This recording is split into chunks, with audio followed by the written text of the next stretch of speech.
দর্শক বন্ধু, এই ধরনের জটিল বর্গমূলের ধারা থাকলে আপনারা কিভাবে সংক্ষেপে করবেন আসুন করে দেখায়। এখানে শেষ থেকে আমাদের সামনের দিকে আসতে হবে, ঠিক আছে? এখানে দেখুন 64 রয়েছে বর্গমূল, তাহলে কত হচ্ছে 8। এই 8 এর সঙ্গে 41 আমরা কি করব, যোগ করে ফেলবো। তাহলে কত হচ্ছে সংখ্যাটি 49। 49 এর বর্গমূল কত হচ্ছে 7। এই 70 পরের সংখ্যার সঙ্গে যোগ করে ফেলবো, ঠিক আছে? যোগ করলে কত হচ্ছে, কত 16। তাহলে এই 16 বর্গমূল কত হচ্ছে 4, অর্থাৎ এই 4টা আমরা এর সঙ্গে যোগ করে ফেলবো। তাহলে 5 কত হচ্ছে 9। এই 9 বর্গমূল কত হচ্ছে 3, অর্থাৎ এটি রাইট অ্যান্সার হলো 3, ঠিক আছে? এখানে আমরা কি করব, ভালো করে লক্ষ্য করুন। 7 স্কয়ার হচ্ছে 49, এই 29 এর সঙ্গে 49 যোগ করুন, সংখ্যাটি দাঁড়াচ্ছে কত 36, অর্থাৎ 6 স্কয়ার হচ্ছে 36, 6টা এর সঙ্গে যোগ করুন, তাহলে কত হচ্ছে 25। 25 অর্থাৎ 5 স্কয়ার হচ্ছে 25, তাই 5টা এর সঙ্গে যোগ করুন, তাহলে কত হচ্ছে সংখ্যাটি 16, অর্থাৎ 4 স্কয়ার হচ্ছে 16, 4 এর সঙ্গে যোগ করুন, তাহলে কত হচ্ছে 9, অর্থাৎ এটিরও উত্তর হলো 3, ঠিক আছে?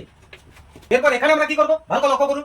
196 রয়েছে, অর্থাৎ 14 স্কয়ার হচ্ছে 196, তাহলে 14 আমরা এই সংখ্যাটির সঙ্গে যোগ করে ফেলবো 67 সঙ্গে, তাহলে এটি কত হচ্ছে দেখুন 81। 81 বর্গমূল হচ্ছে কত 9, তাই আমরা এখানে 9 আমরা যোগ করে ফেলবো, তাহলে 112 সঙ্গে 9 যোগ করলে কত হচ্ছে 121। 121 এর বর্গমূল কত হচ্ছে 11, তাই আমরা এখানে 11 যোগ করে ফেলবো 53 সঙ্গে, তাহলে 53 সঙ্গে 11 যোগ করলে কত হচ্ছে দেখুন 64 সংখ্যাটি এসেছে। 64 বর্গমূল কত হচ্ছে 8, এই 8 এর সঙ্গে 8 আমরা যোগ করে ফেলবো, তাহলে কত হচ্ছে দেখুন 16। এই 16 বর্গমূল কত হচ্ছে 4, এই 4টা আমরা এর সঙ্গে যোগ করে ফেলবো, তাহলে এটি কত হচ্ছে দেখুন 9।